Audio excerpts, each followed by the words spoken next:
Hey everyone, welcome back. Thank you as always for joining us. This is Miguel Antonio Barragan, aka Fight Fiend Migs, joined as always by my co-host Andrew Don't Get It Twisted Lapachet, and this is the Mad Boxing Show, or Mad Boxing for short. Thank you so much for joining us on this magnificent Sunday evening, or close to Sunday night at this point, at the time of this recording. It has been quite the lovely weekend of weather. Yeah, we did get a little bit of funny stuff, but once the evening kicks in and it starts to get nice and dark and the sun goes down, it's a little toasty still, but not too bad. Speaking of toasty, if I look a little slightly under the weather, it's okay. I went out to an Oktoberfest event last night. Got a little tipsy. Let's just say that. They give you the big fucking mugs, and you have to give them a little coin down here, downtown Las Vegas. And there was these cool competitions where like chicks and dudes had to hold out these two mugs for like as long as they could, and it was pretty fun. Needless to say, had far too many of those big old mugs. So woke up this morning with a slight little headache, but that is not going to keep me from bringing the show to you guys because we were dedicated to the show and we got a commitment to you guys. So we will be filming this Sunday evening because we're going to give you guys something because really there's not that much news. There is some, but quite frankly not that much. Yeah, there was some boxing last night. Nothing to write home about, but there's more news that we're going to be talking about. We are a few weeks already removed from Canelo Crawford, and people are still talking about it, or I should say 1 week removed from it. So a lot of people are still talking about it, talking about a possible rematch, talking about what's next. We're going to be discussing our opinions on that, of course, as well. On that topic, the fight that should have been the co-main event for that card, Christian Mbilli and Lester Martinez, mandated by the WBC for a rematch. Okay, I'm down to see that one again. We're going to be talking about that. We're going to talk about some fight developments that might not be to our liking. One Floyd Schofield not fighting the person that we thought he's going to be fighting. We'll be discussing that in great detail. And of course, the next big test that we will see from boxing on Netflix, Jake Paul and Gervonta Tank Davis, who will start their press tour tomorrow. So we're going to be talking about that, of course, amongst other stories that are kind of will fill in here and there. But before we get into all of those details, I know it's a relaxing Sunday evening. Andrew, what's going on, dude? How you doing? Wake up. Not too relaxed for me, No. Miguel. Oh, damn. I woke up at not 8 a.m. whatever Sunday, Mm. getting ready for fucking football. Raiders are starting at 10. Gonna start my Sunday off to a great start, right? Get a Mm-hmm. win, get a W. I stopped watching in the end of the third quarter, I think. Uh, They suck. They suck, bro. Our defense sucks. I don't know what the fuck. Um, our offensive line to me is a big problem. They can't block. It was very sad. We mm, lost four. When I was done, it was 30. I guess it was 30 something to 10. mm. And I was done watching. I was done with the punishment. I gave my dog a bath. My German Shepherd needed to get cleaned, and you're right. The sun's dropping a lot faster Mhm, nowadays. A lot cooler here in Tracy, so today was like a perfect day. It really is a perfect day to be outside. mhm. Really should have been no football today. Just went outside somewhere. Um, the Raiders keep playing the way they are. That decision is going to get a lot easier here. Yeah, it's like, I what's the mean, weather like? Is the Raiders playing today? Let's go for a walk. Fuck. yeah, exactly. Hey, you know what I do like though? Let What? me tell you something. They've been on TV all 3 weeks, dude. Oh, That's all right. cool. Yeah, that's cool. Because this morning, Miguel, the Chargers or no, the Rams were playing. The Rams were playing somebody, and then the Chargers and Niners both had 1 o'clock games. Mm, So I was like, fuck, I'm fucked. mhm, They're gonna show the Rams for 10 a.m. and then the two 1 p.m. games will be the Chargers and Niners. And mm, no, dude, they did show the Raiders at 10 a.m. today in Tracy, California. So very happy about that. I don't know why the league's doing it, mm. but this year we're seeing a lot more games here. No, maybe the ratings for the Chargers just weren't shit, dude. And they're like, we're not doing this. You know what I mean? We're not going to straight kill our ratings over in Northern California just to favor the one team because they have showed the Raiders 3 weeks in a row. And how are the Chargers doing? Like when you say like there's a possibility that their ratings have sunk and have stuck. Is Well, it because they suck, or are they doing all right on the? the Chargers barely have a fan base in Southern Oh California. God, shit. Yeah, they Okay. were always like the stepchild over there. So here in Northern California, with the Raiders and Niners already being established up here, Mm, there's no fan base, right? When you go to a Raider Charger game, bro, it was Lee Honest. Come on. mhm, Lee's the only Charger fan showing up, dude. You would see, very, very few Charger mm, fans in Oakland, California. So no, they have not. They don't have a big fan base. So mhm, that's the problem. And I'm, let's just see how the rest of the season plays out. But I'm very happy. Last year I wasn't seeing shit. I was mhm, mad every mhm, Sunday. They weren't showing the Raiders at all. This week, 3 in a row, something happened. You know what I mean? mhm, They seen a mhm, spike in ratings. Maybe it was the consumer, the guys that pay for the commercial spots. Maybe they seen the ratings dropped and like, what the fuck, dude? Why mhm, are you giving me NFL rates when I'm getting freaking, half of the viewership I got 2 or 3 years ago with the Oakland Raiders, right? mhm. So, because I will not watch the Chargers game. They suck. Right. Miguel, I already fucking watched the Raiders. I don't have to add another losing ass 30 year. I don't even think the Chargers have ever won a Super Bowl. They've only been there, bro. They've Mhm. never won one. Oof. That's what I'm gonna add on to my Sunday. Yeah. Fuck out of here. That's what you're gonna Fuck add on to out. your Sunday mood. Next one's a winner, dude. If I ever jump ship, baby, going with the team. No, I'm just kidding. Going who's ever dynasty is flowing at that That's moment. right. I ain't not jumping in a fucking Chargers. Kiss my ass. Unless it's they who are on the dynasty, which is highly unlikely. But They yeah. got they got that Jim Harbaugh as a coach. So they do got a stellar coach now over there in LA. I always call them San Diego. I know they're LA now, Mm. but they'll forever be San Diego. Um, but yeah, rest in peace, League Two. Yeah, yeah, definitely. Definitely miss Lee. There he is over my right shoulder here, or at least I think it's yeah, right shoulder. Yep. That's how it shows up on the video. But maybe it's a good thing that well, I don't know. I was gonna say it's a good thing, but the fact that you get to watch these games and it just like pisses you off, like maybe it shouldn't air them. Fuck, maybe you should go back to just not watching them because like if I'm gonna watch them, tune in because they are on TV and it totally like spoils my Sunday morning / afternoon. Maybe it's best for us all that they don't actually air them. Like, yeah, go ahead, put some Niners game. I'll go fuck. Yeah, wouldn't not be surprised. There's many wives that had those feelings, Miguel. They're like, it was the Yeah, best thing that ever happened. They stopped showing them fucking Raiders. yeah. There's like a mom's fucking group, a Facebook group. It's like, yeah, don't be airing those fucking games. Oh, great. Just as a fucking thing, my damn camera started acting up. All right, we're gonna roll with it because it'll come back at some point. Yeah, right. But nonetheless, as I mentioned earlier, we are 1 week, a little over a week, maybe not 1 week, removed from what was the biggest fight of the year, the biggest, I guess, boxing event of the year, Canelo versus Crawford. Well, we don't know that yet. Well, I mean, well, that's true. That's a good point. We don't know that yet to date up to this point because there's still some time to go. There is a story on that a little later on, but from what I've seen, a lot of people are talking about this fight. It seems to be a hot topic of people asking or thinking that there could be a potential rematch here. I saw a video online of Chris Mannix and Sergio Mora kind of going back and forth on it. Mora with the classic line, "You sound pretty stupid for a smart guy." Mannix thinking business wise, saying, "Hey, you know what? Let's strike while the iron's hot. Let's go ahead and get a rematch going. I'm sure people are still going to ride that wave from this first one." And it sounded like Sergio Mora wasn't on board. I mentioned this last week. There really wasn't anything in that first fight that made me believe that a rematch would be any different.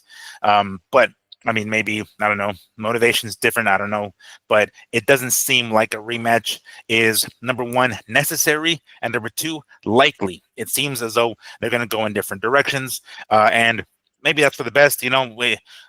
Sometimes when we get a fight sort of like or an outcome, an ending, sort of like Lennox Lewis and Hasim Rahman, and Rahman knocked the fuck out of Lewis, right? It's like, oh man, it's a knockout. He caught him in the fourth, fifth round, whatever it was.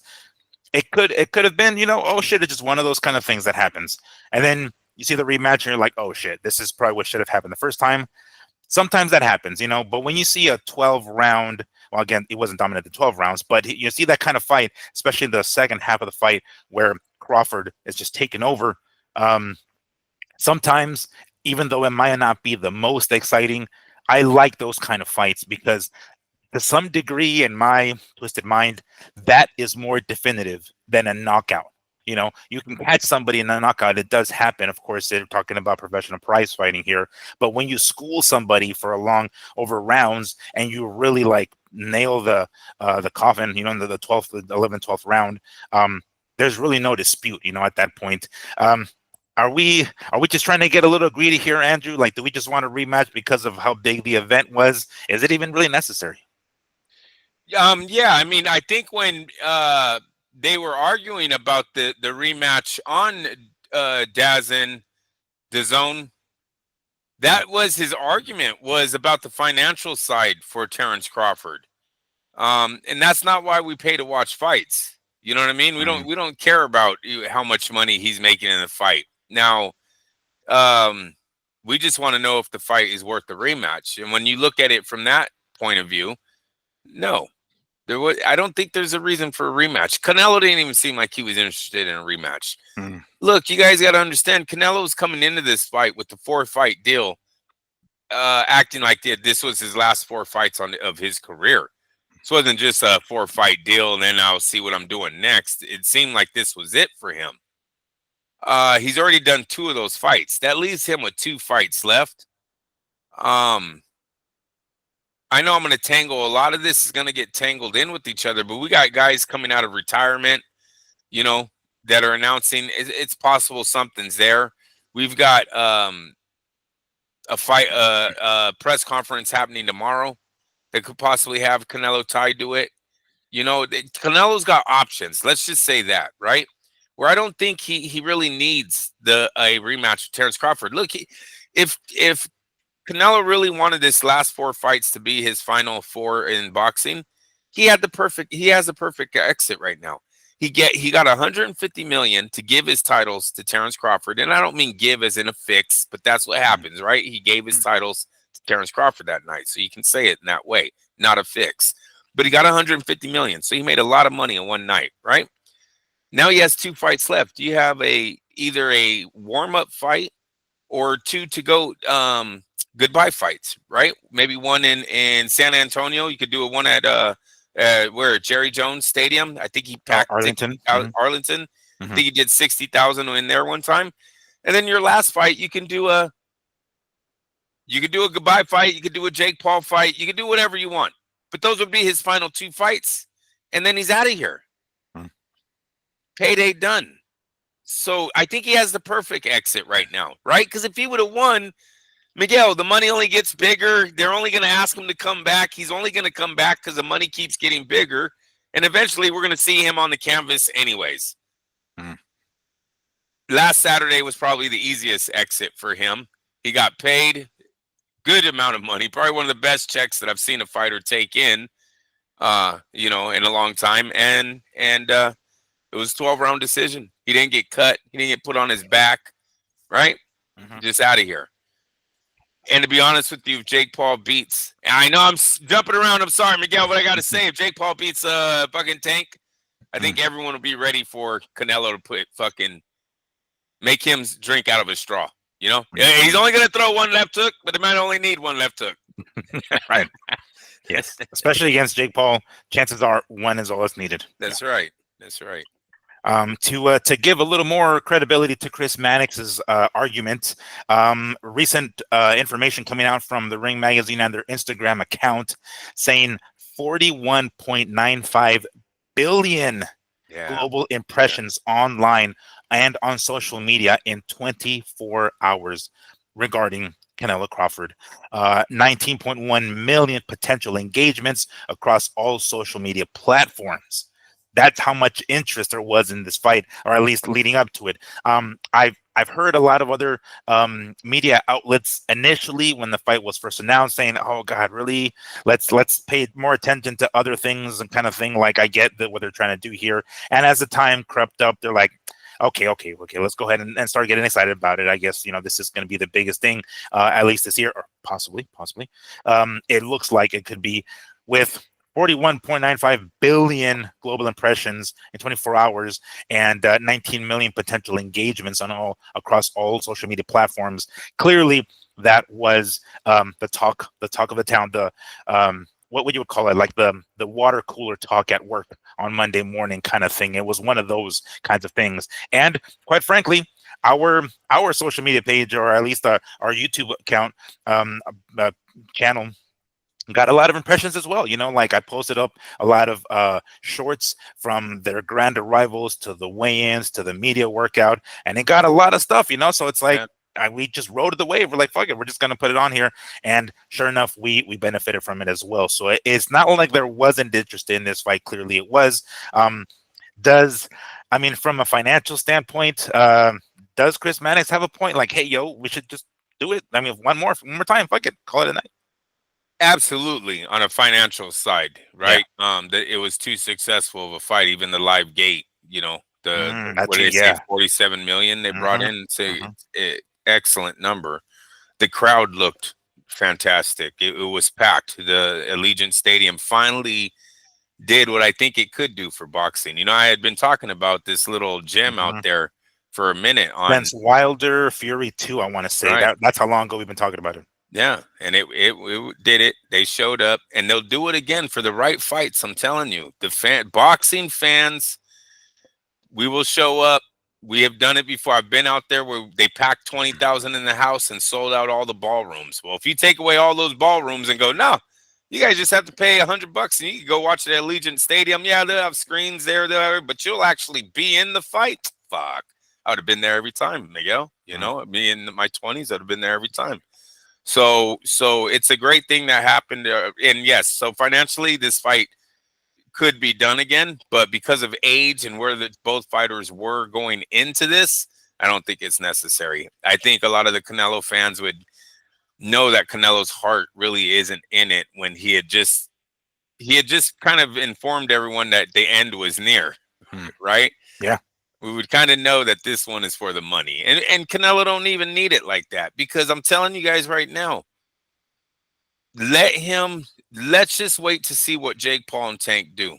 Because I'm telling you, bro, if that little dude is successful, or that big guy is successful against the little guy, oh, Canelo's gonna make a lot of money that night when he steps in the ring against Jake. So he doesn't Mhm. even have to. It's not even a financial thing for him. He still has a fight where he can make big money. Mhm. Um, and then yeah, and that's really about it. And Canelo has done a lot. I really don't think from what he has shown us in and out of the ring, I don't think he has it for the sport anymore. I would rather, No. Mhm. I would rather see him have either the goodbye fights, one in Texas, one in LA, one in Mexico, wherever, and that's it, man. Let's go home. The Jake Paul, I want him to do because I know he'll break that man. You know Yeah. what I mean? That's all that's about. Um, Jake has kind of played with him before, and I know Jake's confidence went up in this last fight. Oh yeah, look, yeah, he ain't nothing what he used to be. Yeah, keep thinking that.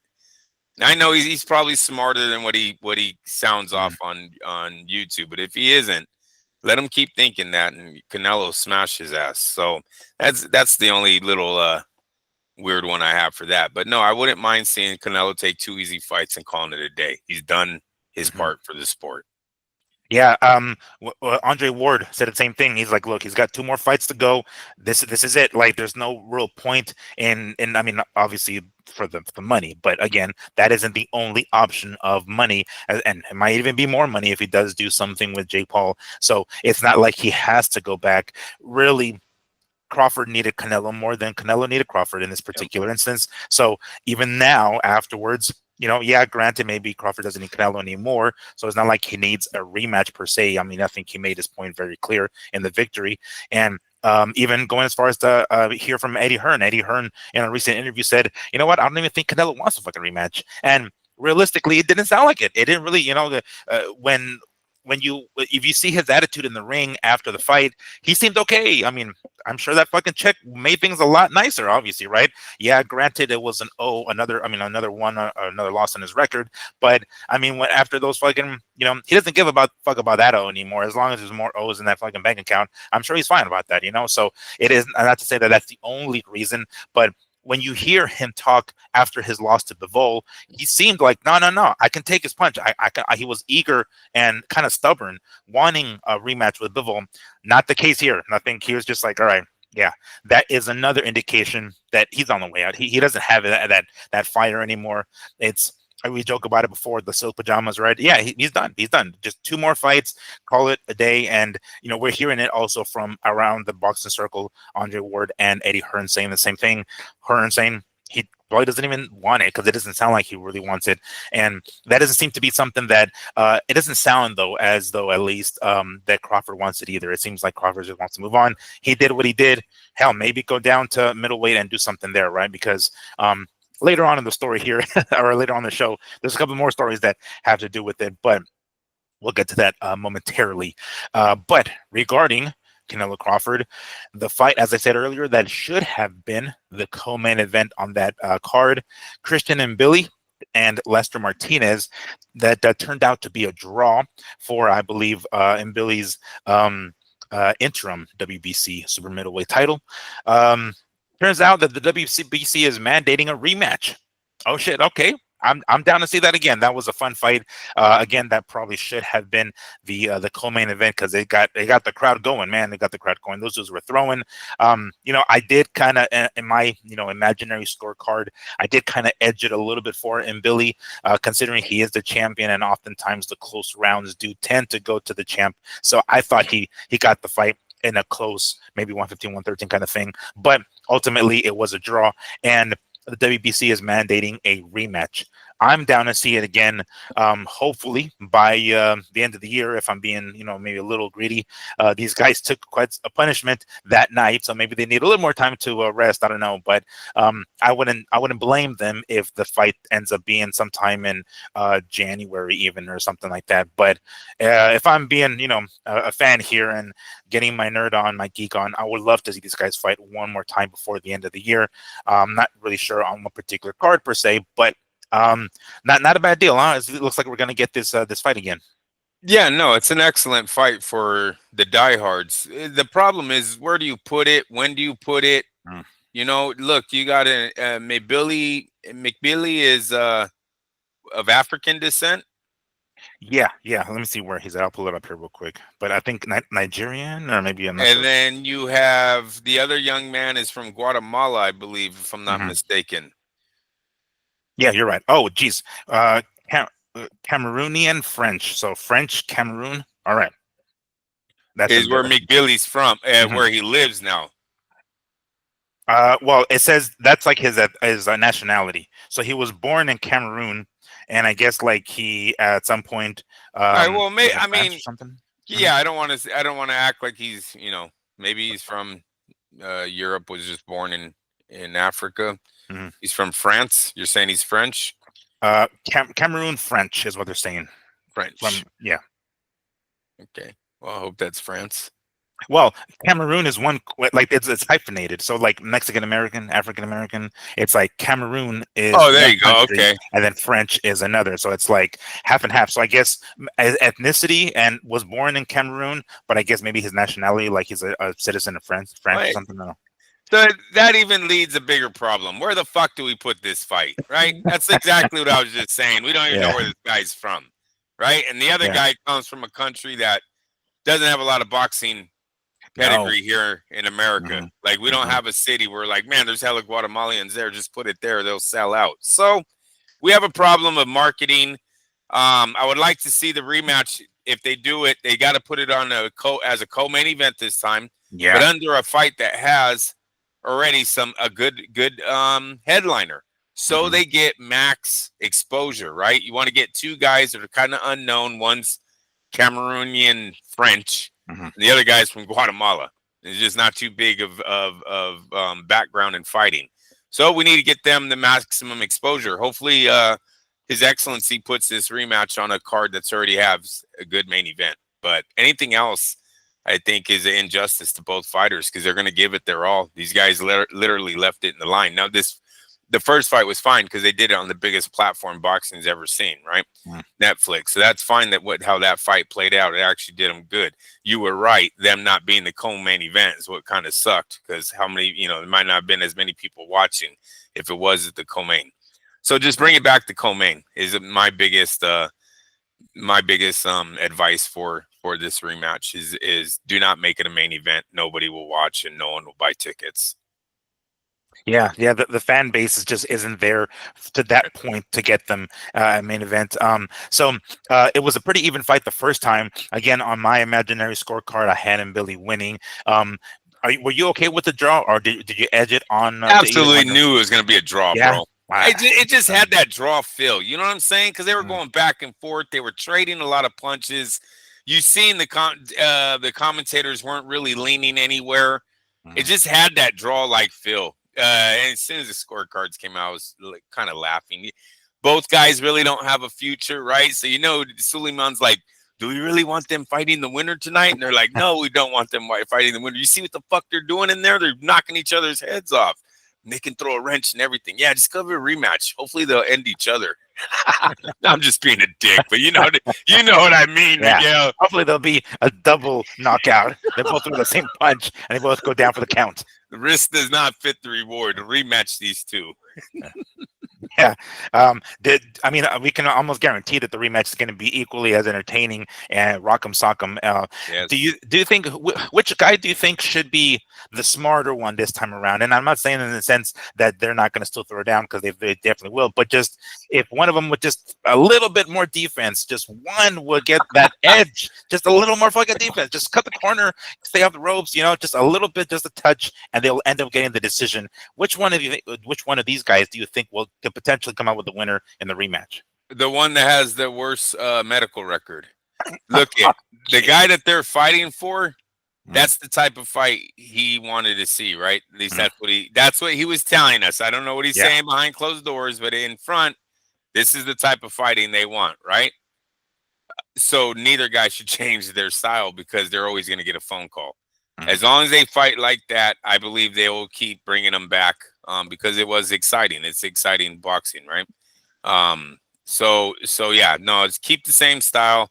Unless, like I said, there's something that makes you have to change your style, then so be it. But if they're 100%, I'd go in the same style that they had in the first fight because His Excellency probably doesn't mind win or loss. You're going to get another fight under him. Yeah, yeah, that's very true. So this I was thinking about this because I actually had the stories that I want to talk about kind of in order, and this one, although it was a little bit later on, I think it's probably better to just kind of jump ahead because it's kind of sort of fits in here. One Triple G, Gennady Golovkin, did say that he did show interest in returning to the ring at the age of 43.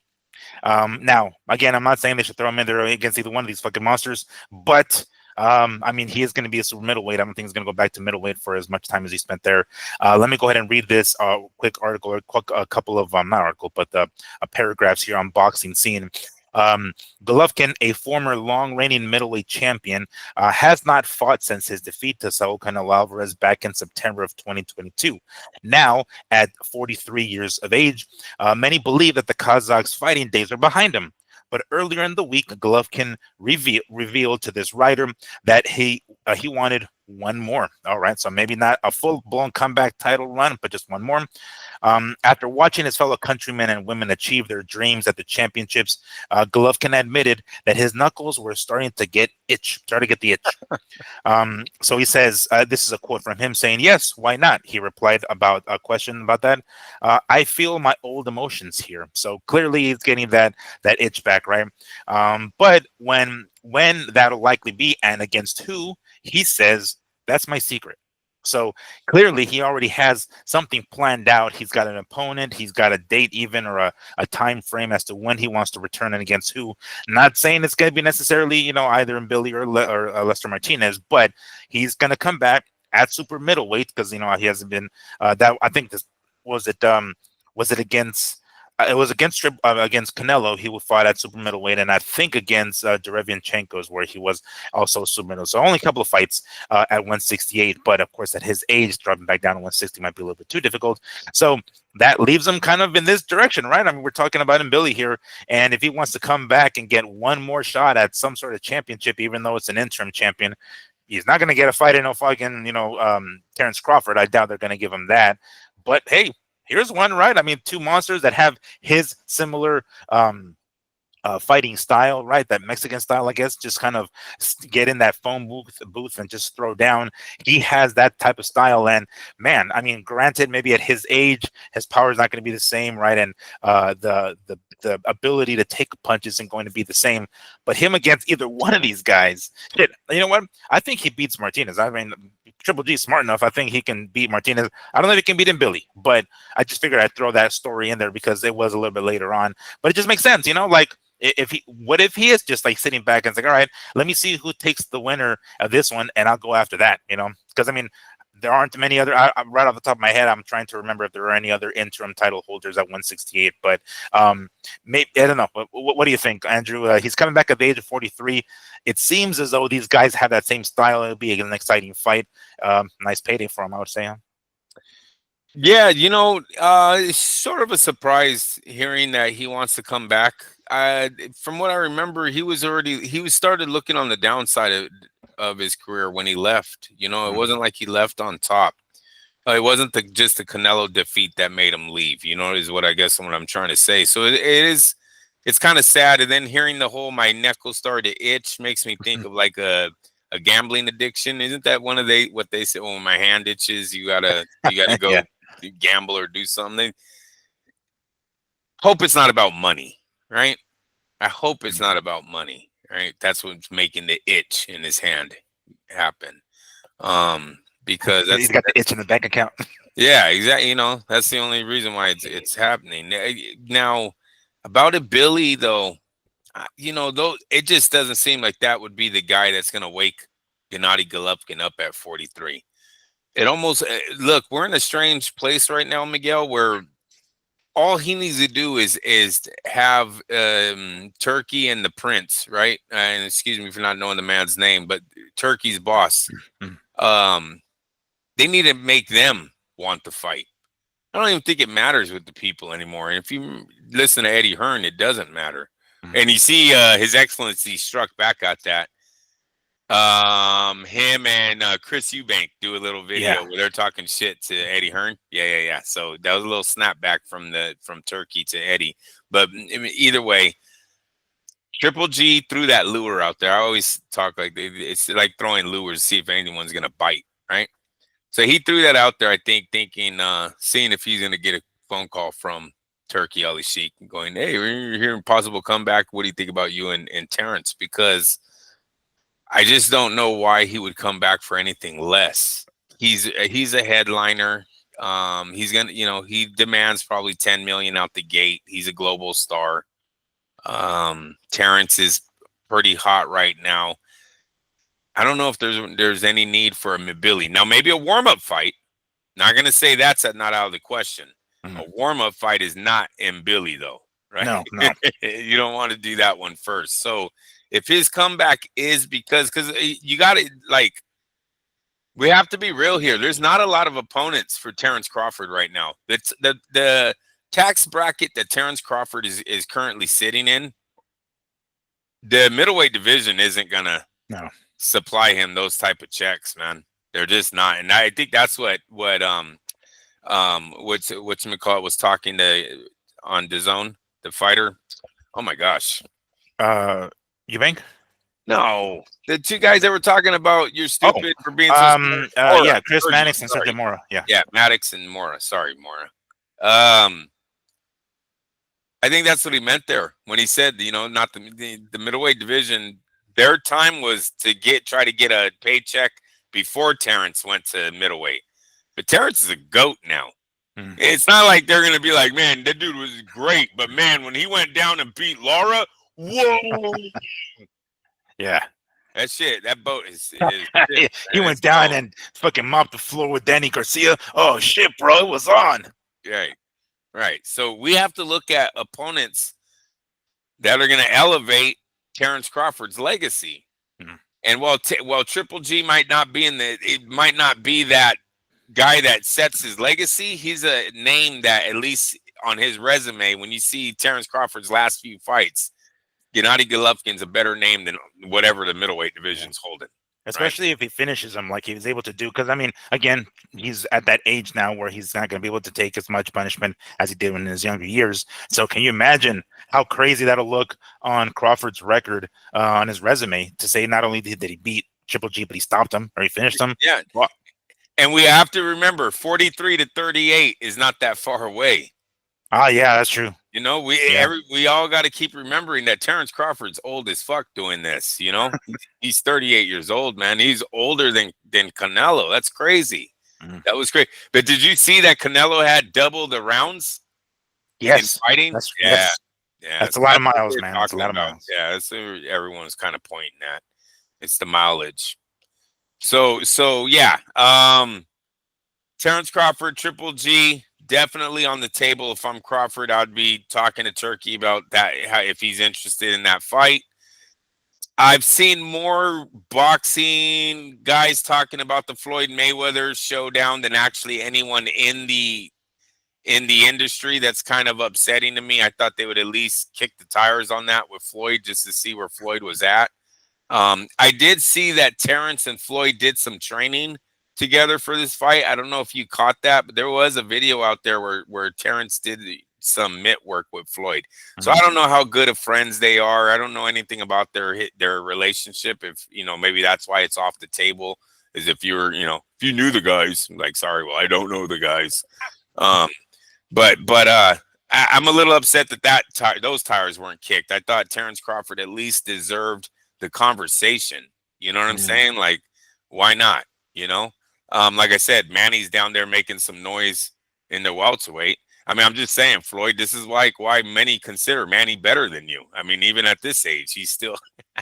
See, I'm trying to poke the bear. See, I'm trying to get him out, Miguel. Yeah, trying to lure him out. Yeah, the history will always show that Manny was always better in every era. Yeah, that's precisely what Max Kellerman said too. It's like, well, he started at 106 pounds or whatever the fuck it was. Yeah, Floyd didn't do that. Okay. No, but that does make sense though. Like, and let's say, I You mean, know, De La he gets Hoya would do it, bro. You know, if De La Hoya had a back, he'd be like, yeah, I'd fucking fight him. right. Oscar Knock would be me there, out. no fucking man. Yeah, Knock me out. I don't give a fuck.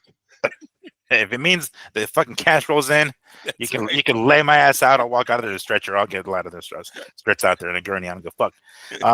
But it just from hearing what we've heard so far from Terrence saying that he's not going to come back down on 154. If a possible fight with Floyd happens, I mean, what are we talking about? Middleweight here? I mean, that's really the Yes. only thing because he ain't going down on 154, and that's the heaviest that, if I'm not mistaken. I mean, they excluding any sort of exhibition bouts, but I think that's the heaviest we've ever seen Floyd at 154 or whatever when he fought. Was it Oscar and maybe Miguel Cotto too? I think it was. I think that's the heaviest I've seen him. So I mean, it would have to be middleweight because Terrence already said he's not going back down to 154. But for a mega fight with Floyd, maybe he will. Yeah. Yeah, no, definitely. And Floyd with the master of the catch weight too. Don't be surprised there's some kind of 57-pound Mm. division he throws at him, something like that, where Terrence would bite on that too. Um, I don't look. I think these junior middleweights has a chance to get a fight with Terrence, be one of his last big time fights, especially if it's Fundura, because of the Oh, size that mm. Fundura has and the legacy that Terrence. Let's just think that say Terrence has a few easy fights with his excellency. He's still undefeated, still the reigning pound for pound champ. And I'm not saying he is, but let's just make believe Fundura at 6'6" clears the division. I'm talking Ortiz. I'm talking Zayas. Just beats them all. Mm. 6'6" versus Terrence Crawford. 5'8". Yeah, I mean it would look unreal. It'd be Bruce Mm. Lee versus that Yeah, Kareem Abdul-Jabbar. Kareem. Yeah, the Mm. movie. That's exactly, dude. Everyone would want to see it. So I think Terrence would definitely be coming back for that fight. So I don't hold. I'm holding off on the whole. Yeah, he's never going to come back down. Mm. We'll see. we will see. I think if the money's right, Terrence does it. And right now, the junior middleweights seem to be in a position where they might have a superstar here by next year, right? If they do it right, if they all fight each other, it's possible we have a superstar by this time next year at the junior middleweight division. Um, so yeah, and if it isn't by this time, the fight will be in place because Mhm. hopefully they had already have made gonna be close to making it undisputed there. Yeah. To go back to what you were saying earlier about Triple G and his payday, it could be about money, but from what I've read online here, from reading, I should say, it looks like Triple G got a guaranteed of 20 million in his last fight um, with Canelo. So coming back, yeah, I don't think he's going to take anything less than 10. You know what I'm saying? That's just Yeah, it's going to have to be yeah. around that mark. Chances are, because this was a pay-per-view, maybe it even went exceeded that. The 20 million. I'm not sure by how much more, but yeah, him coming back against somebody, it's going to have to be one of those like $10 million type of fights. And that's where you start looking at maybe a Shiraz. Maybe they Mm, overpay Triple G, take him over there to mm, Riyadh to fight Shiraz. That'll be a decent payday for him, and a lot of Europeans can fly to that's Saudi right. Arabia to watch that fight. So that's on the table. That's definitely on the table for Triple G there. And you Mm, are right. That's too high of a price tag, so they're not looking. I don't think they're looking to make a career with Triple G. no, Triple G's coming back for 2 fights, possibly. Right? He needs a warm up, and then give me a big one. Then they'll go from there. And so yeah, a warm up fight. Probably both of them should be in Riyadh too. You get his fan base closest to him. You know what I mean? mm. No reason to try to make them travel to L.A., New York, or Vegas, America. Let's just say America. So we keep them over there in Saudi Arabia. 2 fights. It's probably going to be Shiraz. I think I hit it. That was a good one. Yeah, yeah. Yeah, I mean that give Shiraz more credibility, even at 43, that Triple G is. I mean, again, if he's able to stop Triple G, really look impressive the way he did against Berlanga. Damn, that'll put him on the map, right? yeah, Really. yeah. That's a And I good one. won't and I won't be surprised if His Excellency likes the kid. Yeah, I won't be surprised he overpays to get him to where he wants him to be. Yeah, that's true. I can imagine, like, I mean, shit. Triple G's probably already seen this. He's like, yeah, yeah, I'll go ahead and go in there and get laid the fuck out for 15 million, homie. Go ahead and write that check, Turkey. I will fly down there myself out of my own fucking pocket, and I will make sure that I will pay for my own hospital bills, no problem. But get me in there against Shiraz, and yeah, 15 mil later, you better believe it. It was what was it? I'm thinking about Mike Tyson and Michael Spinks. Like, I think they were trying to make that fight for a hot minute or something like that, and ultimately, or was it Michael Spinks? I could be confusing. And maybe it's Larry Holmes. I forgot who the fuck it was, but Okay. somebody had to get like coaxed out. Like they were just like trying to get him. Like, all right, are you gonna fight Tyson or whatever? And I'm almost certain it was Michael Spinks. But anyway, because I bought years back, I bought this like double DVD set of Mike Tyson from like ESPN, and it has the Colonel, Sheridan, I forget his first name, doing the commentary. And during one of the fight entrances of the fighters, I'm almost certain it was Michael Spinks. He mentioned he was going to make like 13 million or something like that, but they had to bump it to that amount to come back because I think after Michael Spinks had defeated Larry Holmes, he was like, "Fuck it, I'm the champ, I'm the heavyweight champion, good fuck." And then they're like, "Hey, 13 million." It's like, "Oh shit, Tyson, sure, 90 seconds, I'll take it." This is Right. one of those circumstances. But on the subject of making comebacks, we did briefly mention it, although my story is a little out of order. But hey, you know what? I'm going to go with the flow because they seem to be segueing quite nicely in this particular instance. One Manny Pacquiao seems to be on his way to a comeback later this year. It's looking like December.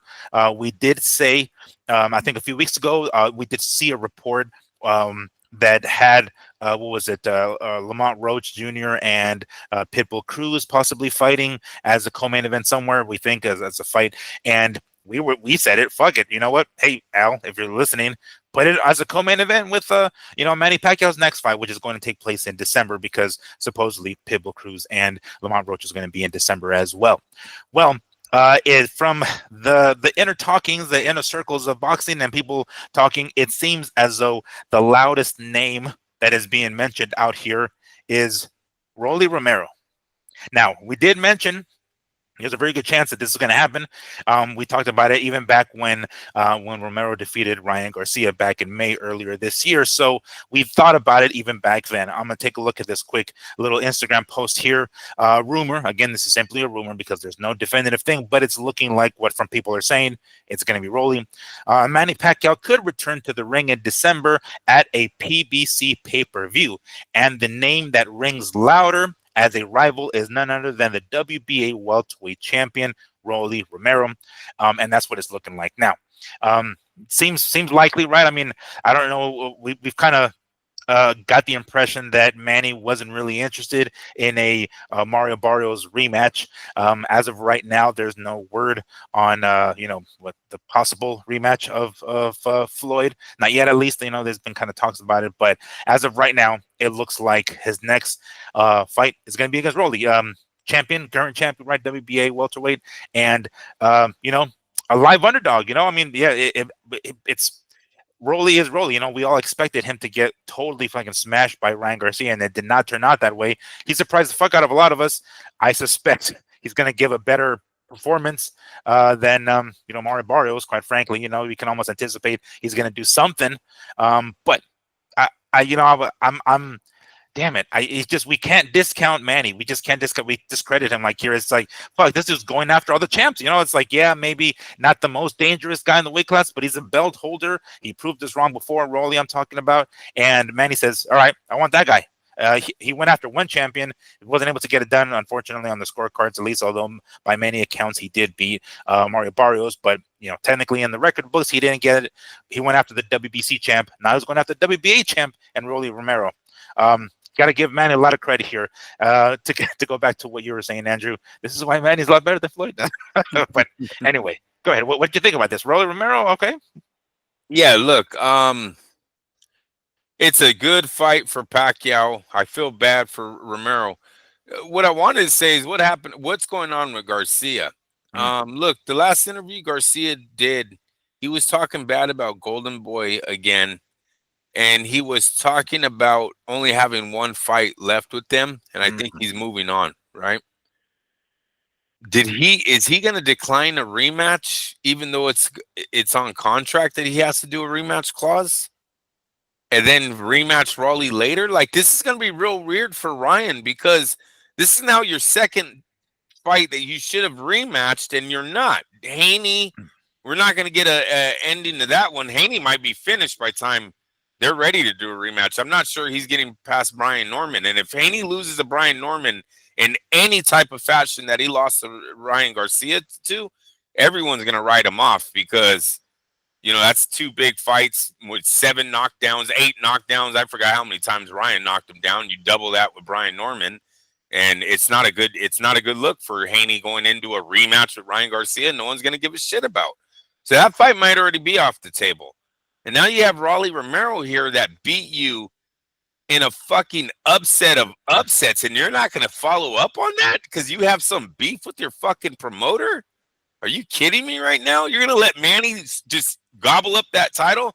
Maybe he's going to come back, try to fight Manny after. I still don't like it, though. To leave 2 fights out there and not go back and rematch those is not a good look for Ryan. It really isn't. It's kind of weird that he's going to let Raleigh. Because, look, I have Pacquiao beating Rolly Romero. I like Raleigh to death. His skills really aren't that good. The Ryan Garcia. We did have Manny beating Barrios, too, and that unfortunately didn't. I mean, again, even though he probably should have won, it ultimately ended up being. We expected more out of Barrios, what I'm saying. Maybe we're expecting more out of. That was Manny's first fight coming off of the bench. This is Manny's second fight, and I think I don't know if Raleigh beats Barrios, bro. Remember, Raleigh did not look that great against the old man a few fights ago, right? And lost like all of his big fight. Garcia is a blessing to this young man. And Miguel, I haven't watched that fight over since the night that it ended. It's not that great of a fight, is what I'm trying to say. But if you get past the second round, it's not that great of a fight. Manny's going to throw a lot of different punches, come from a lot of different angles than Ryan Garcia's fucking one left hook that he was throwing that night in a shitty right hand. So I hope Raleigh does. I hope Raleigh wins. I kind of don't, because Manny's so far away from a mega fight that would help boxing. I don't know if I really even want to see him with the title around his belt again, around his waist again, because there's really nothing for him here. What is he gonna do? Rematch Barrios after that? Fight Brian Norman Jr.? All these fights are duds. You know what I mean? It's not like it's not Pacquiao-ish. It's not like him and Terrence Crawford are going to meet after, or him and Floyd are going to meet after, where it's a mega fight. So if I'm kind of rooting for Raleigh. Raleigh probably has more to give to the sport than Manny does, but Raleigh's skills is going to have me betting on Manny Pacquiao. That's just it's plain and simple, right? Right. Have you seen his heavy? He put out a heavy bag work the other day. It's so bad. Raleigh did, yeah, right. Yeah, Oh man, no. he's like swinging at the fences. He's like every punch is a home run shot, but there's no defense. There's no nothing. It's all power, dude. I don't know. He's just Well, that's what the heavy bag is for. I mean, they're not exactly working on technique per se. They're just trying to get that power out there, just so I can feel the pop, And I'm sure they're not working on bringing the hands back or anything like that. They just need to get that fundamentals should still be there, though. I mean, you don't. Yeah, I suppose. Yeah. Yeah, you don't want to just. I don't know. You're gonna fight how you train, dude. So you're throwing all your shots with no protection. That's how it's gonna look in the ring. Either way, it didn't look good. It didn't look that nice. It looked like exactly how Raleigh Romero is, right? And so I wouldn't be surprised, Miguel. And if the underdog is big enough, I'm betting on Pacquiao, right? If they have him as an underdog, I'm betting on him. If they have him as a if they have a fight like the Terrence Crawford Canelo fight, probably wouldn't touch it. I'll probably go for look at what the under is, or a knockout, something like that. Does Raleigh even have enough power to knock out? I know we all talked about Raleigh's power. Have we seen him ever knock out a man of the caliber or chin that Manny Pacquiao holds? I know he's been knocked out by Marquez, but after Marquez and before Marquez, Manny's chin was pretty solid himself, right? I've never seen Romero even come close to touching anyone of that category, right? Yeah, let alone at welterweight. I mean, he's got some pop, right? He showed us some power at the lighter weight classes, 135, 140, not as much, 147. I mean, yes, he did drop Ryan, but we're talking about Ryan here, and then he couldn't finish the job. So, Right. yeah, I mean, as of right now, I'm not sure we can really say that he's got that kind of power at 147. This is unproven. Yeah. So it would look for Manny. Manny will probably take that fight. Interesting. That'll be interesting. And I do like the fact that if Freddie Roach, if Lamont Roach and Pitbull were on the undercard of that, I want PBC to get past pay-per-view because no one's doing it anymore. And I don't want to be the last sport in the fucking world that's doing pay-per-view still. Mr. Al Heyman, if we can get past that. You're on Prime. Like, why aren't you trying to do the Netflix angle? Right.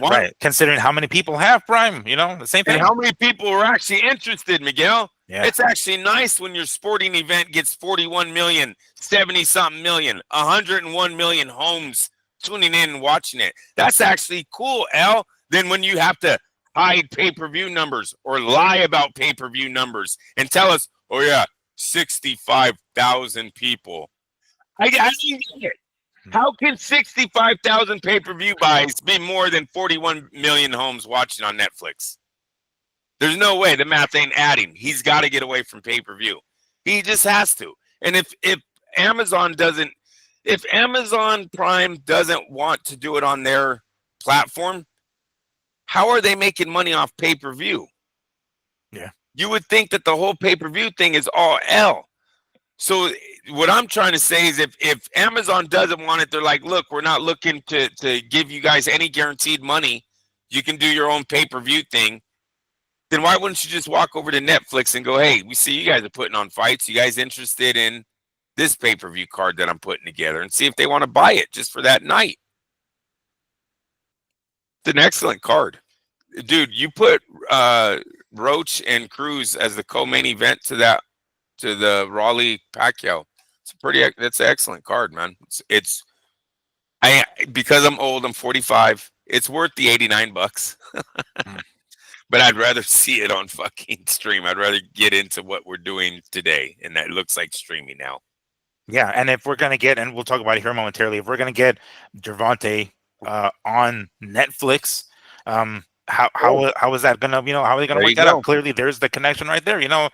But go ahead if we're not gonna get free on Amazon Prime, if it's gonna be fucking pay per view for crying out loud. I mean, come on now, they're gonna see. I mean, how can Al and his people not see that if we can almost anticipate that there's gonna be some humongous numbers for Jake Paul and Gervonta Davis on Netflix for fucking free. It does will Amazon see that and be like, "Oh shit, that's guaranteed money off of them." Well, okay, maybe we can guarantee some money on these guys and do it, for free over here. I don't know, but it um, just seems kind of outdated now. I guess maybe pay per view really is fucking finally outdated, even though they said it back in 2019, it wasn't. Now it is. Maybe it really legitimately is now. You know, especially after seeing the success that Netflix has had with these fights recently, and Amazon Prime needs to get on fucking board real fast. Yeah.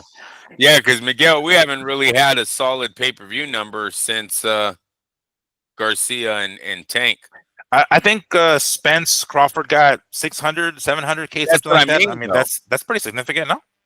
No, it's not. I mean, Not it's not nowhere, 1.4 million, 1.2 million. I get it, but yeah, I mean, like, nowhere that's near the records. no, no, That's no, it's not. fucking average, bro. That's what we used to average, I think. You know what I mean? Like for a De La Hoya, Trinidad, a Oscar De La Hoya, a big pay-per-view guy. 600,000 is definitely the heavyweights. That's an average, right? Mhm, Tyson, Holyfield, Lewis, all those guys, they were million views. mhm. So no, I don't like no, we haven't had a solid number in a long time. It looks like the PBC's been lying to us for a long time, you know? Mhm. I mean, that shit 65,000 for Tank and Benavides on the same card, bro. That's disgusting, you know? Yeah, it is. Not Yeah. even 100K. Wow. And then wasn't it like the Crawford Maladov? That one did terrible too, right? Wasn't that a pay-per-view? Um, no, that was, oh shit, was that pay per view? No, no, no. I think it was Bivol and Better Be. I think that one that did like supposedly. Oh, that's Pay-per-view? that's not even fucking PPC, but it was like 45,000 or some crazy shit like that. Yeah. Yeah, No, but I'm just talking about boxing yeah, yeah, pay-per-views yeah. lately. We've had some real bad numbers being reported. So no, I hope Al Heyman, not smarter isn't the word, but I just hope that he looks a little bit closer to what's going to benefit the PBC more. And I think that's getting over to either getting it on Amazon or Netflix, whatever one. All right. Well, speaking of Netflix, we mentioned it earlier today, just now, I should say, and then earlier in the show.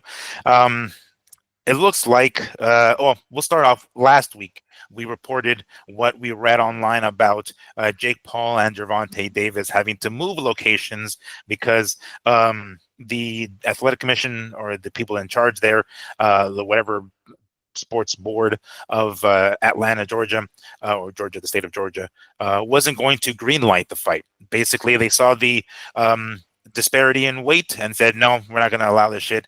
So they had no choice but to up and move the location of the fight, which has landed in Miami, Florida. We did report that last week. Well, tomorrow will be the very first press conference or part of the, I don't know if they're going to have some sort of press tour. I think they might be, but tomorrow is going to be the first one. It'll be in New York, I think New York City, NYC, 6 p.m. Eastern time, 3 p.m. Pacific. It will be on, I believe, YouTube and also Netflix. So keep your eyes peeled. We're going to see the first glimpse of these guys face to face, one on one, right? At least on stage, and see what theatrics, what circus we're gonna end up getting because this starts tomorrow, yo. It starts tomorrow. From what I've heard, it looks like we're going to get larger gloves for this fight. That's what I read online, at least. That they didn't specify how big, but I don't know if they're going to do 10 ounces, maybe fucking 12-ounce bag gloves. I don't know. Maybe that's a little excessive. I'm leaning towards probably, well, no, fuck, actually, because 10-ounce gloves, sometimes, heavier weight classes use those. So maybe it will be 12 ounces. I don't know. But anyway, it turns out that they're going to end up using larger gloves. That's what I read. And tomorrow we're going to get the first taste of this wacky world of celebrity boxing that we're going to get on Netflix. So, if you're going to be available, Andrew, do you plan on tuning in at 3 p.m. Pacific Standard Time tomorrow to take a look at how this first press conference goes? Oh yeah, definitely. Look, if these guys want to sell the fight, tomorrow is their first impression, right? So Hmm. they gotta hit it out the park really on day one. Um, we'll see what happens. I'm expecting fireworks. I don't think they can go in there and be friendly. But Miguel, to be honest with you, this is really gonna put a gauge of how big Jake Paul really is. This is his first fight after Mike Tyson. Hmm. And look, Tank is a popular fighter in the boxing world, but not that known outside of it, in my opinion. His pay-per-view numbers have really tanked, no pun intended, since the Garcia fight, right? Hmm. Yeah, I know. But it is what it is, right? He's not the face of boxing, what everyone thought the winner of that fight was going to turn into. Right. Matter of fact, and it's his own fault. He gets arrested, he's getting in jail, he then he gets house arrest and put in jail and then arrested again. So like he's his own problem, right? Yeah. Tank Davis is his own damn problem. And really, side note, I think Ryan would have been the same thing. Even if Ryan would have won, it would have been twice as bad, or maybe not twice as bad, but just equals bad for the issue that he had at some Beverly Hills hotel, stuff like that. So really, whoever, it don't matter who would have won that one, it would not have been the fate of boxing. But go The ahead. face of boxing. Yeah, no doubt. So we're really gonna see where Jake Paul is on the views. Maybe he doesn't have to throw punches and have to, call him a midget and everything else. Maybe he does have a No, big bro. he's gonna have to. He's gonna have to. Bro, he got 100 million views to Terrence and Saul's 41 million. I know Mike is cool, but that's 60 million gap there, bro. Yeah.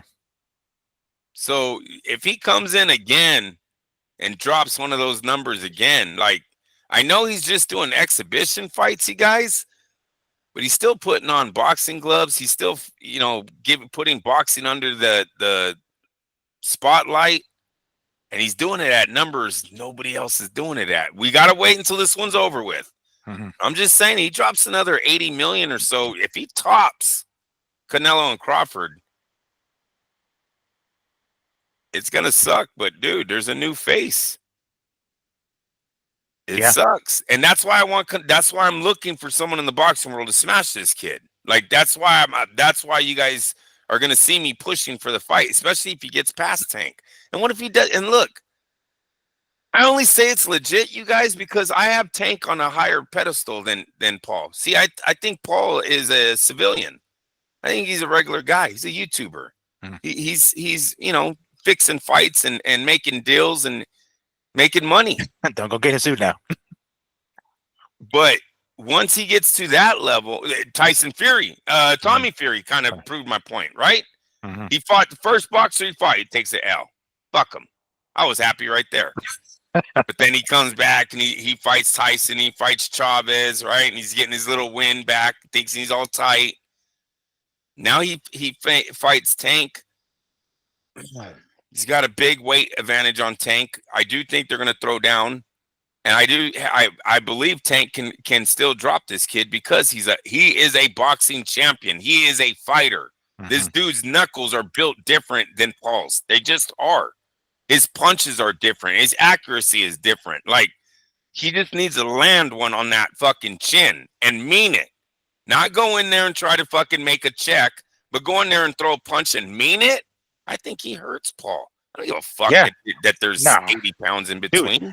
yes, guy is going to be bigger, but it doesn't take that much to knock somebody out. It really doesn't. You clock that motherfucker on his chin from a trained professional like him, a southpaw at that he can most likely reach him. I mean, trust me, he's going to know. He's going to know how to crack him to the body to get him to squat down a little bit. He's going to be able to get him to hunch over and crack him with some shit. I'm sure he will. My concern, I mean, I'm saying I'm sure he can. My concern is whether he will, whether he's going to go in there and do the typical, okay, I'm getting paid a gazillion or whatever, 40 million or whatever I said he was going to make, and basically just take it easy on him because fuck it, it's a glorified sparring session. Quite frankly, they're going to get a lot of things, a lot of views. I know you mentioned it. Tank doesn't seem to be that kind of guy, because of his height. He's the kind of guy that might get like kind of, not to say bullied, but kind of made fun of outside. Like, dude, you're a small motherfucker. Like, this is his way of maybe getting a little bit more legitimacy, knocking the fuck out of this big guy and be like, yeah, stop calling me a fucking small little guy. But I just don't know if he's going to go in there and do that. I did notice as I was pulling this up here on YouTube real quick, because I was trying to see if there's some sort of, because if you go to YouTube, oftentimes when a video is coming up, there's like a reminder option where you can kind of set it to your reminder, and your YouTube app will give you a reminder as the time approaches. So I pulled it up on YouTube, and it turns out that Netflix has the first episode of Jake Paul versus Gervonta Tank Davis countdown already on here. Is episode 1. It was posted 10 hours ago. It has 3,200 views already. I don't know. Does that seem okay for 10 hours, or should there be more? 3,200 is a really good number, but for 10 hours, I figured, I mean, that's almost, half a day. Should it have more? I mean, is this any sort of indication? Maybe I didn't even know there was this going on. Like, I don't know that we're going to do any sort of countdown until I just happened to pull it up. Poor planning on maybe on Netflix's part, or MVP or whatever, because I wasn't even aware that there was going to be a countdown show. And this is episode 1, obviously implying that there's going to be more episodes as comes about. And tomorrow, of course, will be the press conference, the very first press conference. But did you hear that there was even going to be a countdown? No, I did not hear there was going to be a countdown. Highly interested in seeing it, though, to see what these two are saying back and forth. It's about 20 minutes, I think it is, roughly. 20 minutes long.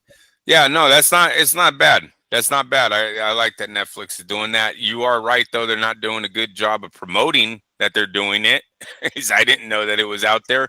I didn't even know. I kind of stumbled onto the Crawford and Canelo one, right? It wasn't like my feed or my Instagram told me, nothing like that. Netflix told me. It was kind of me just falling into it.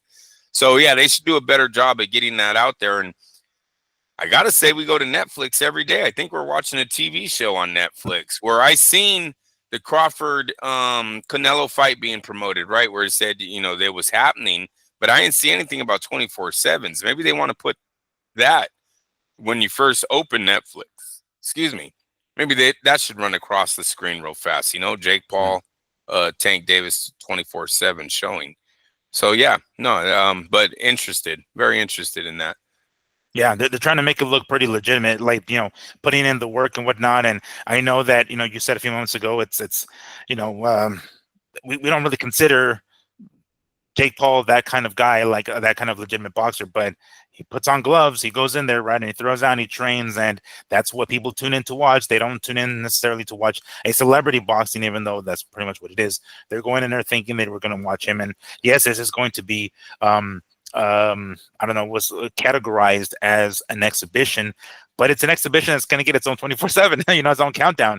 I'm not sure if there was one for any of his previous fights. Maybe the Tyson one, I think, right? That's the only one that comes to mind that maybe there was one, but really, if it was not. I mean, there was one for Katie Taylor and Amanda Serrano, and then most recently Canelo and Crawford. So I guess, Netflix is jumping on board with these countdowns, but a little bit of better job, guys, announcing this shit, because I had no idea. I literally just went to YouTube expecting to see the video of the press conference as a reminder, right? Like, you can set it up as a timer and you get the alarm later on. And then this popped up. I was like, oh shit, what? I wasn't even aware of it. But yes, tomorrow, 3 p.m. To mention, to kind of touch on what you were saying earlier, Andrew, I think Jake Paul does have to do the circus shit, the calling him the little man kind of. He's going to have to do that. Yeah, he got a lot of, views and a lot of impressions and everything as far as that first fight with, that most recent fight with Mike Tyson. But I think he still has to do that. I want to say people are seeing this kind of as a joke. And rightfully so. But I think Jake Paul has to sell it as legitimate. And I think in order for him to do that, the kind of interest that people will, because people will tune in to watch, number one, because he is Jake Paul and he's got his own fan base. And number two, for the train wreck, the potential train crash that we're going to see, right? It's like, you can't turn away. You just you're going to look at this train wreck. But he's going to have to make it look more legitimate. He's going to have to make it seem more legitimate. This is one of these first steps of doing so with the countdown, so they can see how these guys are training. So the general fans can see how both these guys are training, even though it is considered an exhibition. But I suspect that Jake is going to have to go that route of making it about the trash talk and making it that much more interesting, so people can be like, all right, they're gonna forget about the fact that it's an exhibition by seeing the countdown and seeing how serious or how far they push the envelope on the press conferences. I think. It's going to be a tough lesson, Miguel, but I think we're underestimating Jake Paul's fan base. Um, Yeah. Mike Tyson isn't filling that 60 million gap. The people that watch Mike Tyson, they're involved. They've watched boxing. They know who Terrence Crawford and Canelo are. You know what I mean? Like, where did this extra 60 million views come from, dude? Matter of fact, fuck the boys. Let's go with the Serrano and Taylor. They did 74 million. So they have Crawford and Terrence by 30 something million. Where'd they get the 30 million extra views, dude? Hmm. That's a lot of homes, bro. Yeah, it is. It's we're gonna see on this fight with Tank, dude. If he pulls in another number like this, I think we're underestimating how many young. What would Leeds say right now?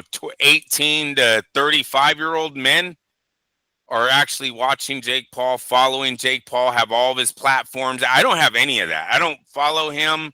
I don't, you know what I'm saying? So we don't really know the Jake Paul world. You know what I mean? Mm. He might be selling the shit every day. I don't even know. He might be rapping on his Wow. Instagram. I have no idea, you know? We're going to find out in this fight because Tank is definitely going to bring the boxing diehards, all of us. Mm. We're going to be there for Tank to watch it. If he does another 100 million, bro, that's his shit. That's his guys.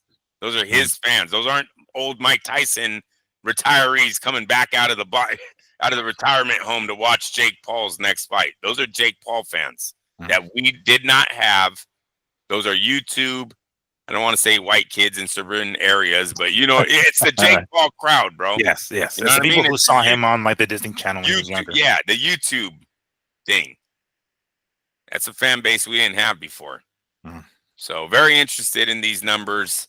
Right now he's leading as far as the most viewed boxing event. I don't even know how you say it, categorize it, but you know, he's leading right now. He seems to only be getting bigger. It looks like if he was to win this fight, it would only lead him to another boxer. I don't know if he can go back to fighting ex-NBA players or anything like that after beating a guy like Tank. And when I say beating, I mean even looking good, because I know it's an exhibition. They're not doing a win-loss. But bro, if this guy even looks good against Tank, his clout goes up in his world. Remember, his YouTube world, his clout goes up. I think after this one, if he looks good, we talked about it already. Tony Ferguson, Kukui, that's probably where he's going to go. I Oh, there you suspect go. he's going to go immediately after. If he looks good here, and that one's not going to be no exhibition. It's going to be because, I mean, Tony, unfortunately, he's done at this point.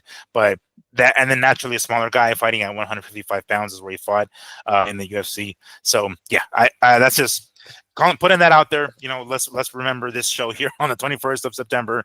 That's where I'm thinking Jake Paul is going to go afterwards. If he looks halfway decent against Tank, which again, this is an exhibition, so I suspect he will look halfway decent. It's going to go back to legitimate fighters, but past their prime, like Tony Ferguson. I suspect it's going to go that direction. Nice. Calling it now. All right, so on to fights that we really don't want to see. We reported last week that Floyd Schofield was going to step into the ring against IBF lightweight champion Raymond Morataya.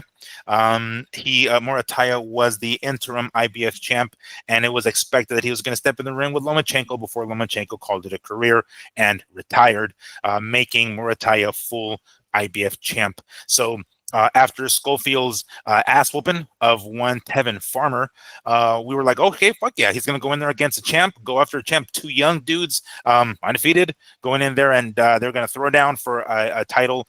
I was down for that one. Well, it turns out that's not going to happen. For some reason, unbeknownst to me, it was recently reported by Ring Magazine and their Instagram account that Floyd Schofield will now face Jojo Diaz as the co-main event of the Virgil Ortiz Jr. versus Erickson Lubin bout on November 8th, live on DAZN.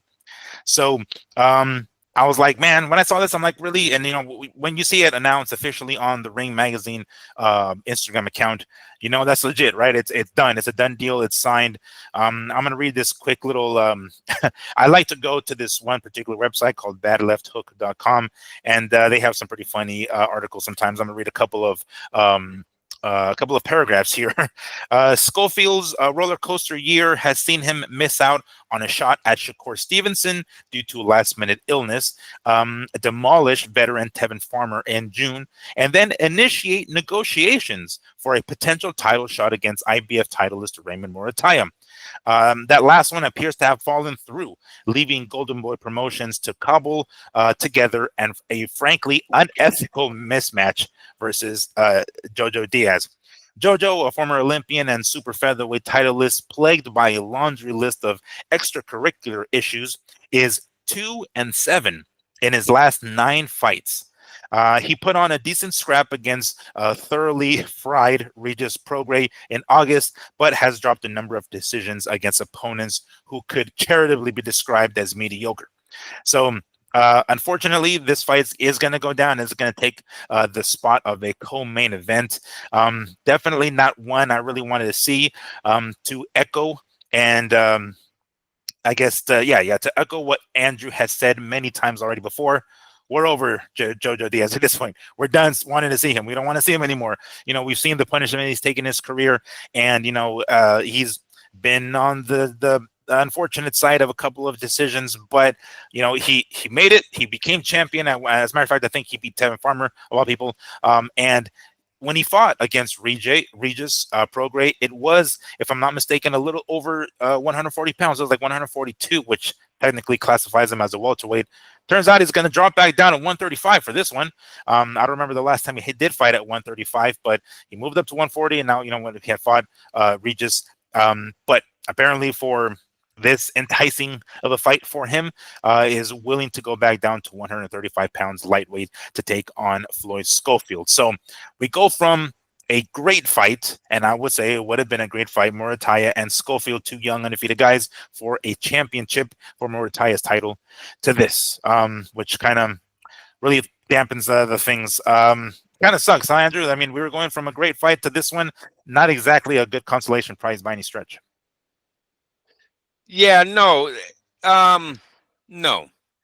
But it's a replacement, Miguel.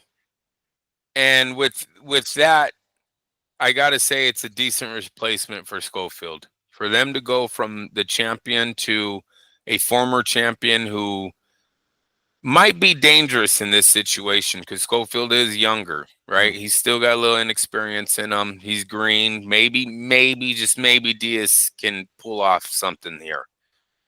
This is a decent replacement. That's how I will frame this up for these guys. It wasn't their first option, but it's a hell of a B option for us boxing fans, because most of the time we won't get this kind of replacement. It's going to be some guy ranked 15th, 17th in the world, 8 losses. It's just, it always seems to be like that when it's a replacement. So I'm good with it. Schofield's young. He just had his first huge win against Tevin Farmer. Yeah. Tevin Farmer. Now you're freaking following it up with another veteran gatekeeper in Diaz. Hopefully it's not a 12-round snooze fest. That will suck. But Diaz usually brings the fireworks, and Schofield looked pretty damn exciting in his last fight. So I'll roll with it because it's a replacement.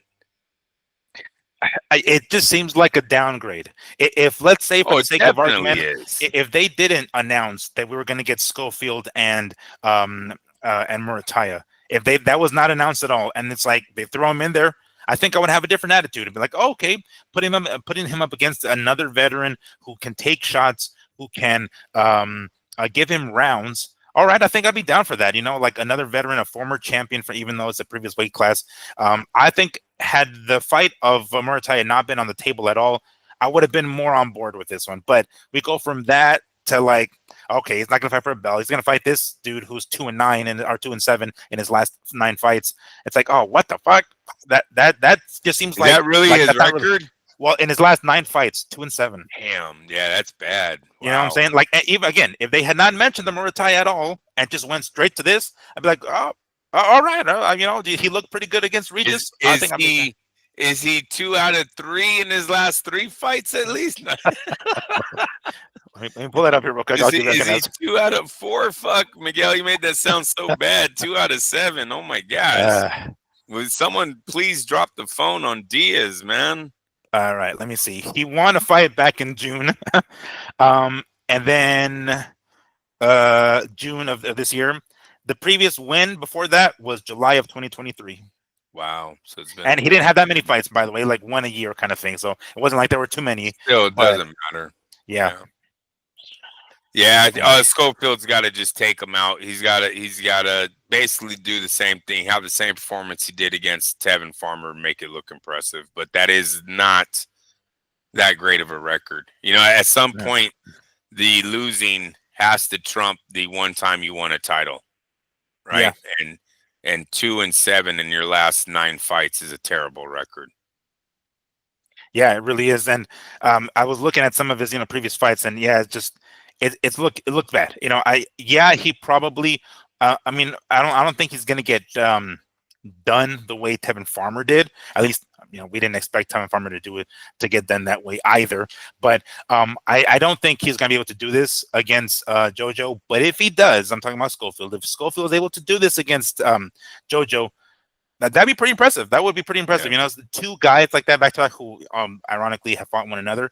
That would be pretty tight. I'd be like, oh shit, because there's some people that in my mind I have above Schofield. People like, or at least again in my mind, people like Abdullah Mason, those kind of guys, right? But doing this, I'm like, oh shit, he's accomplishing way the fuck more and at a great age. So all right, I'm on board. I'm down with this one. I do like JoJo, and I just it's just such a downgrade from what that original fight was supposed to be. Yeah, no doubt. Like I said, the championship card is going to get pulled here soon, or should be pulled on Diaz. That he's just a gatekeeper now. He is what his record is. So Mm-hmm. Schofield, you better get him out of there fast. Try to get this to look impressive, and then yeah, Oscar, whoever needs to put down JoJo's phone number, man.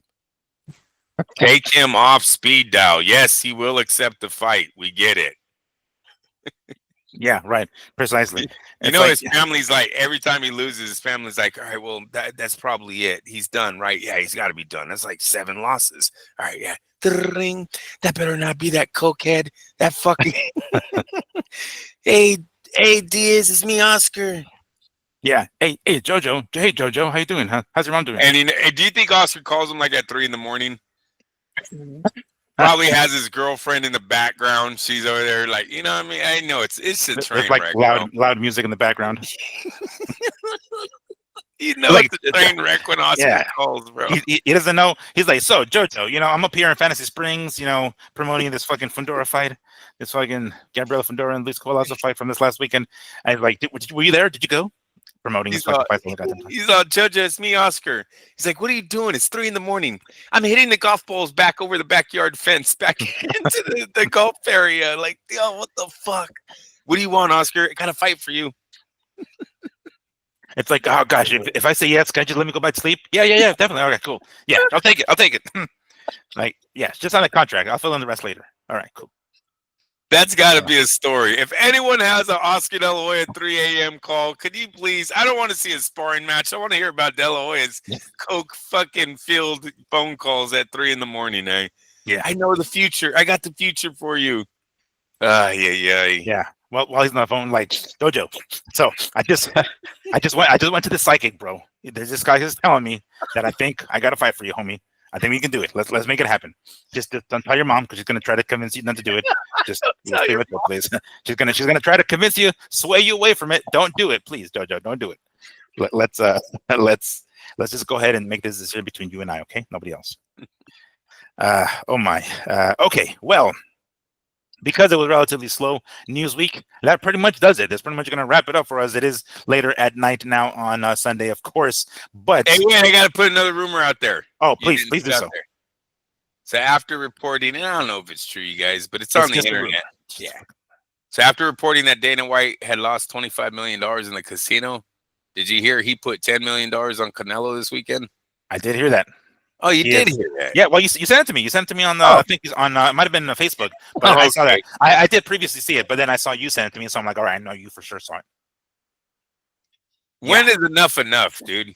Like Hey, when for when gambling did addicts, who the fuck knows, right? 30 if it's true, that's $35 million, bro, that he has wasted in Vegas recently. I don't know when that $25 million debt thing came up, but for Bruno Mars, it sounded like it happened in a fucking matter of a week.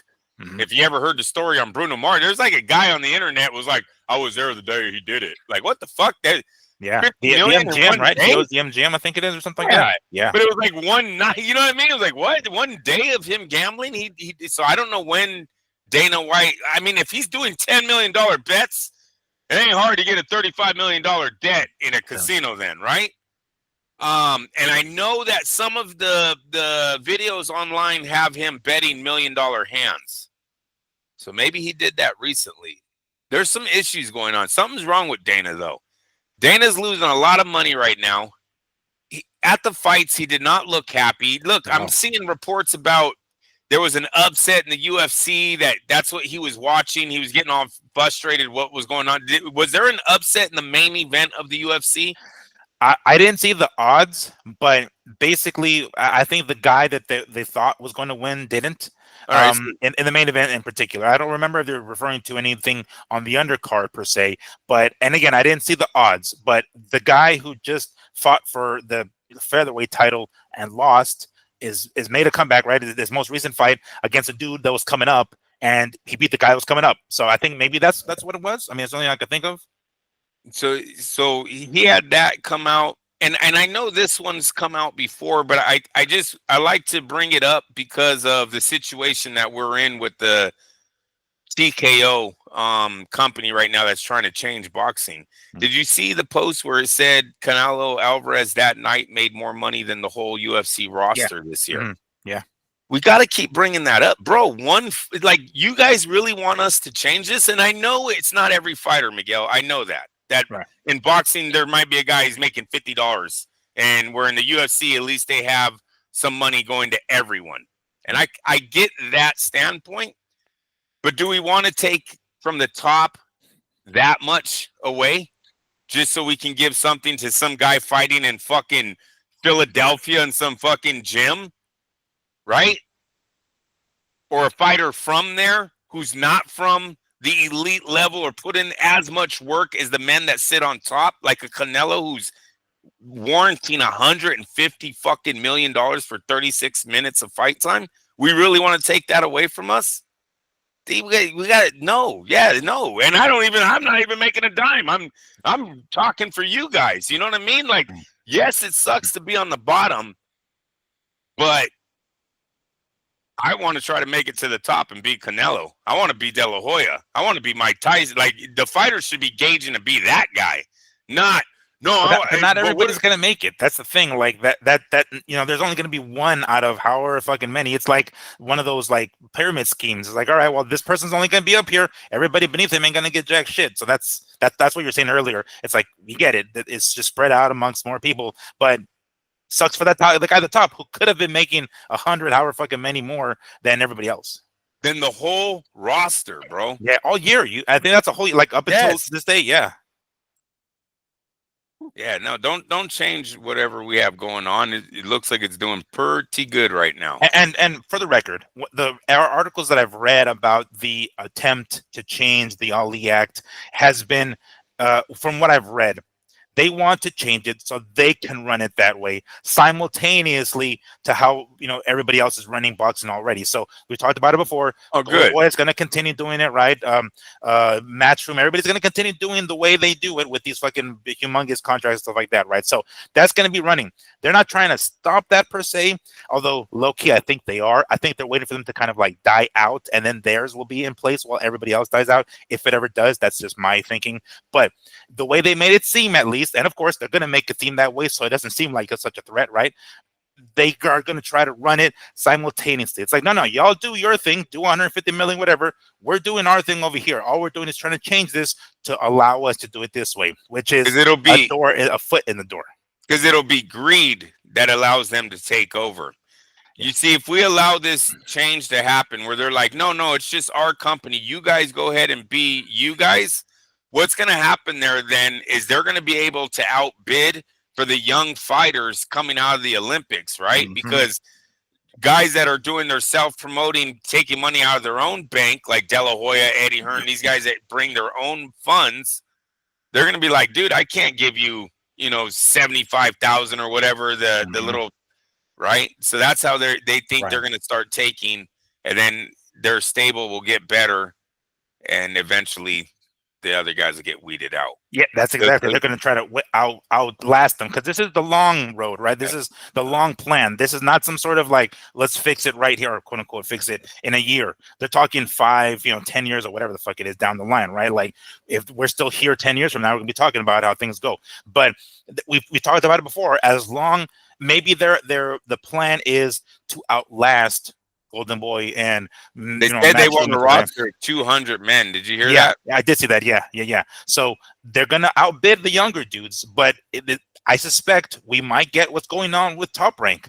Top Rank will get the Keyshawn Davises, the Shakur Stevensons, the Teofimo Lopez's, but when they get to a certain level, they're like, "What the fuck? 750K? No, yo, I want 2-3 million," and then boom, they bounce. Now, depends on their contracts because we have heard UFC contracts are very predatory. They will keep those motherfuckers tied down like to the death. So whether or not they can get out of it the same way that Shakur got out of or whatever, or when the contract ended, or get with because mind you, the I was gonna say UFC TKO is gonna have their own championships, right? So if you're a champion over here in the organization, chances are you win your last fight on the contract and you keep the belt, it probably automatically extends the fucking contract and you're fucked.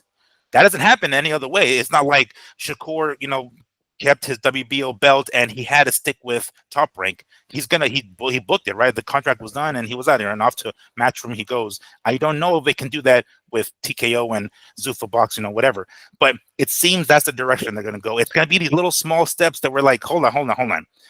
It's a foot in the door, that change, you know what I'm saying? And it's like by 1,000 concessions, little things, and before you know it, they're outbidding the smaller dudes And and they have then, nowhere else to go because they outlasted everybody else. and not only that, where are you going to get your showcase fights for these young guys? Where are you going to get your tomato cans, if Hmm. you would say, Well, for the new? that's why they have 200. Trust What, me, 510 of them. You talked about it before. 510 of every weight class are up here, but the rest guys are just tomato cans. That's pretty that's what much I'm. what that's going to be. But hear me out. So if Uh, all these tomato cans sign with their league, how is Top Rank Golden Boy DAZN going to get anyone to feed to their mm, stars? there's only Right? so All many these of them guys are gonna around. be like, "Hey, man, I'm busy, man. Dana's got us fighting, 5 times a year. I'm making 50 grand to fight right now. Fuck your $10,000 to take a dive, right? Hmm. Because that's what they were getting paid. We know that they were making dirt. A lot of these showcase fighters, the showcase fighter is getting uh paid dirt. Hmm. So that And there's only yeah, it's so gonna many of get them around. There's only so many yeah. of them. So boxing might have a little issue there coming up there, but this is another thing I want to end with on this because I think it's so significant that one boxer is making more money than a whole company that the media keeps shoving down our throats that is 10 times more popular than boxers. Right? It's all I've heard for like 20 fucking years. UFC's so fucking popular. They're so popular. Then how is it that all of these divisions, all of these champions, these legends that fight in this sport can't trump one man? What are you guys really getting paid? If every name is a fucking household name, I thought. Mhm. They know every champion, they know every contender. You can say a UFC 313 and their fans will tell you who was on the fight card. Okay, cool. So how is it one guy beats the whole fucking roster? Like, all right, no one's making 100 million, but aren't there at least 5 guys making 20? No, Miguel's all no. No. That I've fucking heard some of the sucks, other dudes Miguel. getting 4. If we're lucky, 5. See? That's pushing it. And these are how do we want, how can that be the model that us as trainers, dreamers, fighters want for our sport? That you can have a sport that trumps boxing as far as household names comparable to each other, but one man dominates the whole salary. That's fucking, you guys need to really think about that and tell Dana White hit the road. That's all I got, Miguel.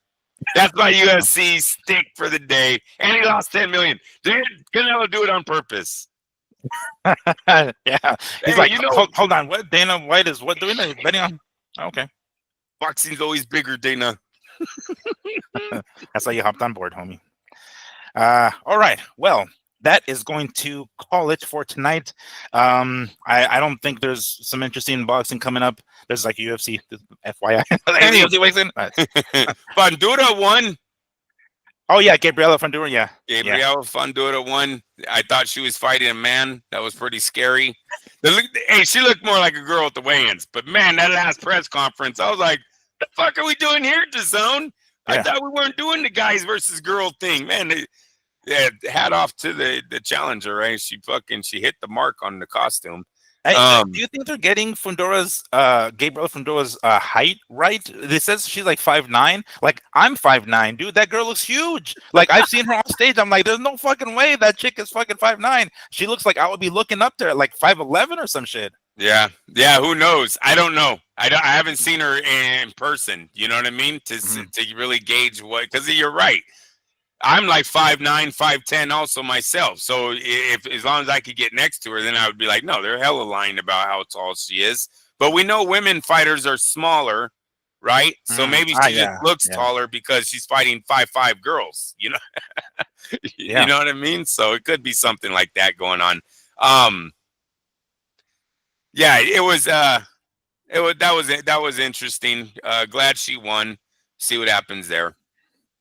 I will follow up on this story because, as I mentioned, later in October, late October, Sebastian Fundora will be fighting Keith Thurman here in Vegas. I will be attending those media events, even maybe a member of media. Maybe I don't know. It depends. If not, whatever, I'll be attending, and I can guarantee you that Gabriela will be there, and I'm gonna try to size her up. I'm gonna try to get nice and be like, "Oh, hold on, chick."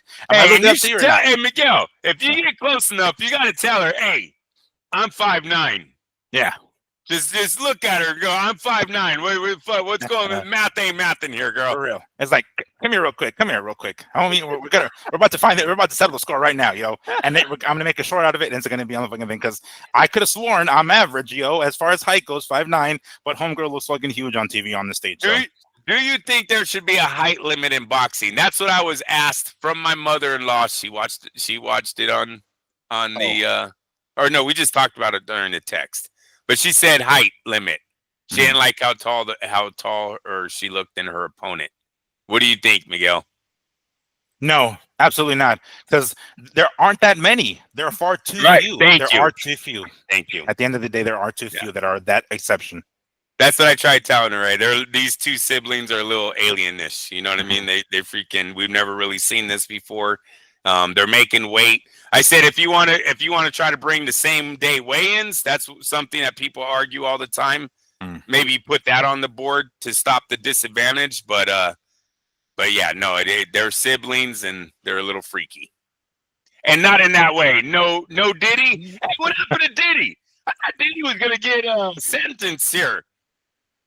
What, I thought he was like cleared on a few of the charges. No, like I don't know how many. He was cleared, but then he was found guilty on enough to get him at least 10 years.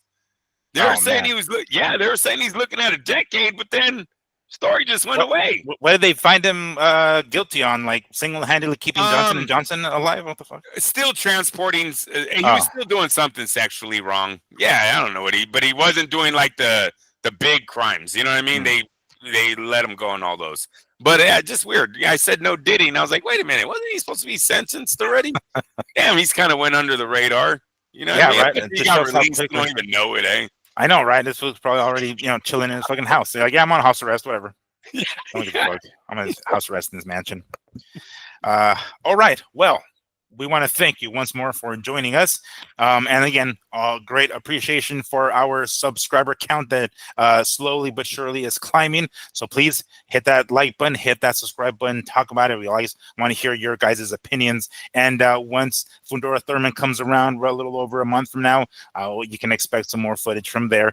And I will end that long question of how tall Gabriel Fundora is. So, to call it an evening for my co-host Andrew, don't get it twisted, Lapache. I am Miguel Antonio Barragan, aka Fight Fiend Migs, and this has been the Mad Boxing Show. Thank you so much for stopping by. We'll see you guys later this week. Take care. Peace.